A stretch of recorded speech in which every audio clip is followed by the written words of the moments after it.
পালন কৰিছে দিনটো পালন কৰি থকা দেখিবলৈ পোৱা গৈছে কেনেধৰণে পালন কৰিছে আপোনালোক সকলোকে ধন্যবাদ জনাইছোঁ যে আজিৰ দিনটো আমাৰ কাৰণে বহুত সৌভাগ্যৰ দিন হয় কাৰণ আমাৰ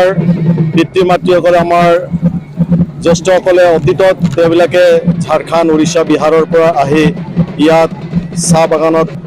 বসবাস কৰিছিলে আৰু আমাৰ যিটো ৰীতি নীতি যি নিয়ম যিটো উৰিয়াৰ জাতি হিচাপে যে আমি অসমত এটা বৃহৎ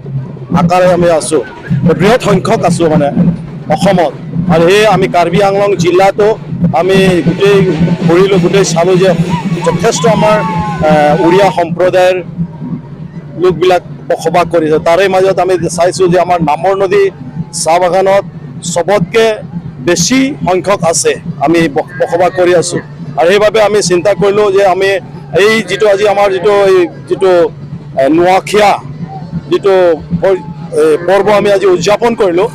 এই পৰ্বটো হৈছে আমাৰ উৰিয়া সম্প্ৰদায়ৰ এইটো এটা মানে প্ৰাকৃতিক কৃষিৰ লগত এইটো এটা সংলগ্ন ৰাখি এই পৰ্বটো পালন কৰা হয় আমাৰ ৰীতি নীতি মতে আৰু সকলো একগোট হৈ মানে ভাইচাৰা মিলা প্ৰীতি এক মানে প্ৰেমৰ বাৰ্তা আমি দিব বিচাৰোঁ ইয়াৰ যোগেদি যাতে দেশত শান্তি বজাই থাকক সকলো জাতি জনগোষ্ঠীৰ লগত মিলি জুলি আৰু শান্তি সমৃদ্ধি আৰু একাগ্ৰতাত যাতে আমি আগুৱাই যাব পাৰোঁ আৰু আমাৰ জাতিটোক আমি কি ধৰণে আগুৱাই লৈ যাব পাৰোঁ আৰ্থিক দিশত সামাজিক দিশত শৈক্ষিক দিশত এই সকলো দিশবিলাকত এতিয়াও আমাৰ মানুহ বহুত পিছ পৰি আছে তাৰে আমি এটা চিন্তা কৰিছোঁ যে আমি আমাৰ জাতিটোক কি ধৰণে আমি সকলোৰ লগত মিলিজুলি অন্য জাতি গোষ্ঠীসকলে যেনেকৈ আগুৱাই গৈ আছে সেই লগতে আমাৰ জাতি গোষ্ঠীকো আমি খোজ মিলাই আমি আগুৱাই লৈ যাম বুলি এটা দৃঢ় সংকল্প লৈছোঁ আৰু নিশ্চয় আগন্তুক দিনত ভালেই হ'ব বুলি পেলাই আজি আমি আৰম্ভই কৰিছোঁ কিন্তু আগন্তুক দিনত অতি সুন্দৰ হ'ব আপোনালোকে দেখি পাব আৰু সদায় আপোনালোকক আমি লগ পাম আৰু এই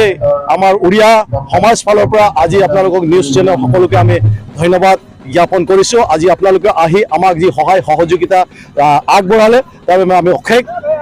ধন্যবাদ দিছোঁ আমি খুবেই আনন্দিত বিশিষ্ট অতিথি হিচাপে আপোনালোকে নিমন্ত্ৰণ কৰিছিলে বিধানসভাৰ উপাধ্যক্ষ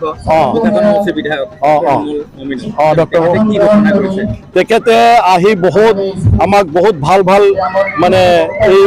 নামবৰ বাগানৰ কাৰণে এই আমাৰ চাহ জনগোষ্ঠীৰ কাৰণে যিবিলাক উন্নয়নমূলক কামবিলাক কৰিছে আগতে আমি দেখা নাছিলোঁ যে এজন বিধায়কে যে ইমান উন্নয়নমূলক কামবিলাক কৰিব পাৰে গতিকে আজি গোটেই বোকাজান এলেকাত আমি দেখিলোঁ যে ৰাস্তা ঘাট পকীকৰণ হৈছে বাগান এলেকাত মানে ভিতৰুৱা ঠাইবিলাকতো আৰু স্কুল হৈছে আৰু অংগনবাদী চেণ্টাৰবিলাকো মডেল হিচাপত হৈ আছে মডেল স্কুলো আমি পাইছোঁ আমাৰ চাহ জনগোষ্ঠীৰ মাজত আৰু এতিয়া আমাৰ ল'ৰা ছোৱালীবিলাকো স্কুল যাবৰ কাৰণে ইমান অসুবিধা নহয় ৰাস্তা ঘাট খুবেই ভাল হৈছে আৰু আজি তেখেতে এটা ভাল ঘোষণা কৰিলে আমাৰ তেখেতে পৰ্যবেক্ষণ কৰিলে যে উৰিয়া সম্প্ৰদায়ৰ লোক যথেষ্ট আমি কাৰ্বি আংলঙত আছোঁ আৰু আজি আমি এই কাৰ্যসূচীখন ইয়াত লোৱাৰ বাবে তেখেতে এটা অনুভৱ কৰিলে যে উৰিয়া সম্প্ৰদায়ৰ কাৰণে কোনো এটা আজিলৈকে কোনো দিয়া নাই আৰু সেইবাবে তেখেতে আজি এটা ভাল এটা ৰাইজক আশ্বাস দিলে যে উৰিয়া কমিউনিটি হল এটা ডাঙৰকৈ দিম বুলি পেলাই 25-30 লাখ টকীয়া এখন মানে উৰিয়া কমিউনিটি হল দিম বুলি পেলাই তেখেতে প্ৰতিশ্ৰুতি দি গ'ল আৰু সেইকাৰণে আমি খুবেই আনন্দিত ধন্যবাদ।